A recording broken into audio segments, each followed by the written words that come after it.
Hey everybody, today we're going to talk about LGBTQIA and what that means in the drug and alcohol substance abuse treatment. My name is Cindy Wofford and I am the Outreach Director here at Beginnings Treatment Centers. So let's just dive right in. So LGBTQIA, what does that mean, right? Lesbian, gay, bisexual, transgender, questioning or queer, intersex, and A. I'm going to tell you all about those in a second. So let's talk about, how that community deals with their addictions and where do they go to be treated for their addictions. So I can tell you from my personal experiences that working in the industry with that community, there's hardly any places for them to go. And the trauma that they have behind their identification of how they are and who they present as stems back from childhood.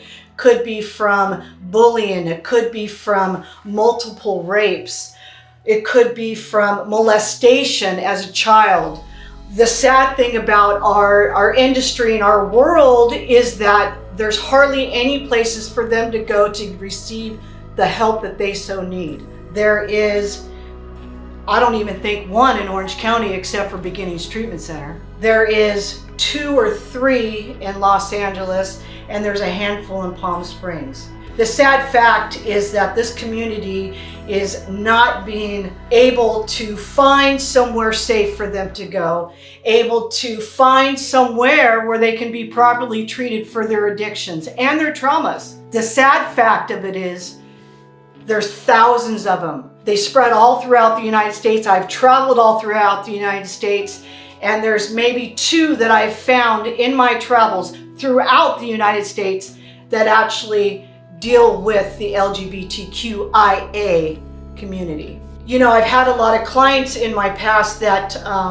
had identified as a transgender, whether they're transitioning from male to female or from female to male. One particular case sticks out. In this particular case, I watched a transgender client that have such severe trauma from molestation that the only thing that they can do is change their gender because that's their safety. I see constant gay males and constant lesbian females that have the same type of trauma, the molestation that's happening inside the household that hasn't been addressed, hasn't been talked about. And so the only thing that they know how to do is to be with that same sex because that is their safety. Then the drugs and alcohol become involved, right?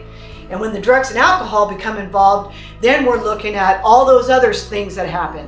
The bullying, going to treatment facilities that aren't properly equipped to deal with this community, being bullied by the clients, by the staff. So with that being said, I'm going to tell you about LGBTQIA. So I told you a little bit, so I went all the way to Q, which is Q in questioning. So the beginning is lesbian, right? It's a female that likes other females. Lesbian was a term that population came up with back in the 1950s, 60s. Then we have gay. Gay, men and women will use that term as well, depending on how they want to identify themselves. B, bisexual. Bisexual is somebody that really doesn't know whether or not they want to be with a man or a woman. I think there's a lot of codependency underlying issues with that. T, transgender. Transgenders are the hardest population that I've had to deal with in my walk with treating these clients. They're the most ones that have been hurt to the point where they feel they need to change their gender, or they have been living in a body that they felt that wasn't their own. And unless you have talked to them or rode in their shoes, you won't know how they feel. Q could be questioning, do I like males or females, or do I like intersex? We'll get to that one. Q could be queer. So back in the 50s, 60s, a lot of gay males use queer. It's an old term, still being used today, not as much. It's mostly for questioning. I, intersex. Intersex is somebody that's born with both parts. Back in the 50s and 60s, the doctors, when they would perform these operations, they would choose, the doctor would choose what sex that baby was going to be. A, I'm an A, I'm an ally. Ally is a person that is a straight person that is for the community.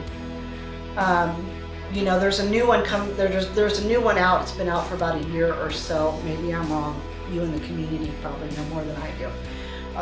Pansexual. Pansexual is hearts, not parts. Pansexual doesn't really care what gender you are. You're in love with the person, and I really like that. So I just wanted to take a minute to give you a little bit of education and my passion behind the reason why I fight for the community. And if I can reach at least one person to pick up a phone, give me a call, give us a call, I'm here for you. I work here, I love my job, and I will make sure that you are taken care of to the best of my ability. So if you would like more information on this, please click now.